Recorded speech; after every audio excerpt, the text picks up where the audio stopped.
আমি কোনো পান টান দিতে পারবো না। আমার পাড়া মারি বৌমা ওর শাড়িতে পানি দিলাম এদিকে ঘরে যাবার পারতাছি না, একটু পান দেও।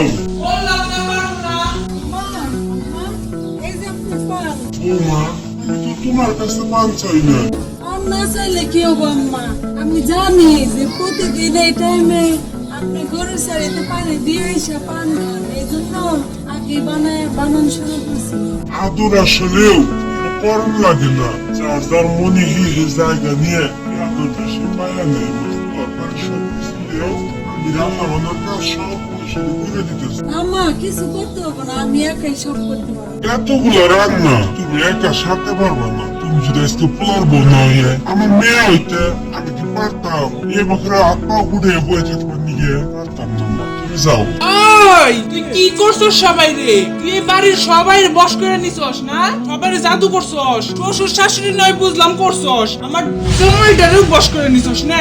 ওই তুই কি পারস? তোর চোখে মুখে কি আছে রে? কি আছে? কি দেখে তোর এত ভালোবাসে সবাই? কি দেখে যে ভালোবাসে একমাত্র উপরওয়ালাই জানে রে। উপরালাই জানে রে। নেকামিটা কম কম কর, বুঝছস? তোর এই নেকামি আমার সহ্য হয় না। আর তোরে যে সবাই ভালোবাসে এটা আমি সহ্য করতে পারি না। তোরে যে দিন এই বাড়ি থেকে বের করতে পারবো তবে আমার শান্তি, তাছাড়া আমার কোনো শান্তি নাই। দেখ আমি তো তোর বড়, তুই তো ছোট, এমন করিস কেন সব সময়? এমন করস কেন? তোরে আমি যেদিন এই বাড়ি থেকে বের করবো আর সবার চোখে তোরে খারাপ বানাবো তারপরে আমার শান্তি। কেন আমার খারাপ বানাবি বল? তোরে তো আমি ছোট বোন মনে করি, তুই কি আমার বড় বোন ভাবতে পারিস না? না পারি না। তুই আমার ছোট বোন মনে করিস, যা মন চাই তাই মনে করিস। আমি তোরে বড় বোন মনে করি না, কারণ তুই আমার সতীন, আর সতীন কোনোদিনও বড় বোন হয় না, বুঝছস? মনের বাগানে ফুটিল ফুল রে, আমার সতীন বন্ধুনা। ও আমার নাটক কপি করলো।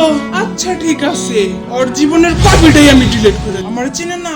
বন্ধুরা ভিডিওটি যদি আপনাদেরকে ভালো লাগে ভিডিওতে একটা লাইক করবেন, আপনার বন্ধুদেরকে শেয়ার করবেন, চ্যানেলটি সাবস্ক্রাইব করবেন এবং পাশে থাকা বেল আইকনটি অন করে রাখবেন। তাড়াতাড়ি বলে দিলাম, বেশি সময় পেলাম না। চ্যানেলটি সাবস্ক্রাইব করতে ভুলবেন না, অবশ্যই চ্যানেলটি সাবস্ক্রাইব করবেন, পাশের বেল আইকনটি অন করে রাখবেন যাতে পরবর্তী ভিডিও ছাড়ার সঙ্গে সঙ্গে আপনাদের কাছে নোটিফিকেশন পৌঁছে যায়। আমার তাড়া আছে, বালুরঘাটে যাবো এখন। তাহলে এতক্ষণ সঙ্গে থাকার জন্য আপনাদেরকে অসংখ্য ধন্যবাদ।